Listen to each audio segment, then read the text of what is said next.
நவகிரகத்துல சூரிய பகவான் தான் அதிபதி. அதுக்கு அடுத்தது சந்திர பகவான். சந்திரன் முடிஞ்ச செவ்வாய். செவ்வாய் அதுக்கு அடுத்தது புதன். புதனுக்கு அடுத்தது குரு பகவான். குருவுக்கு அடுத்தது சுக்கிரன். சுக்கிரனுக்கு அடுத்தது சனி பகவான். சனி பகவானுக்கு அடுத்தது ராகு. ராகுக்கு அடுத்தது கேது. இந்த நவகிரகங்களையும் வலம் வரும்போது 7 சுத்து இப்படியாகவும் வலமாகவும் 2 சுத்து இடமாகவும் சுத்தணும். இது சாயா கிரகங்கள், இது நிழல் கிரகங்கள். இந்த 7 பேருக்கு தான் உருவம் இருக்கு. இந்த 2 கிரகத்துக்கு உருவம் இல்லாதது. ராகுக்கு தலை மட்டும்தான் இருக்கும், கேதுவுக்கு தலை இருக்காது. இது மட்டும்தான் இருக்கும். இந்த நவகிரகங்களை சனி பகவான் மட்டும்தான் தர்மவான்.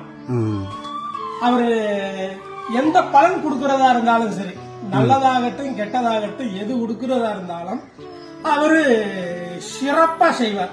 கண்டிப்பா சிறப்பா செய்வார். ஏன்னு கேட்டீங்கன்னா, நல்லது செஞ்சா நல்லது, கெட்டது செஞ்சா கெட்டது.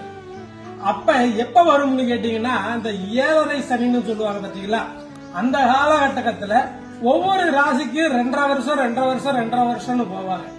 அப்ப அந்த காலகட்டத்துல யாரு என்ன பலன் செய்தார்களோ அந்த பலனுக்கேற்ப பலனை கொடுப்பார். இவருடைய குருநாதர் யாருன்னு கேட்டீங்கன்னா காலபைரவர், மகா காலபைரவர். இந்த காலபைரவரை கும்பிடு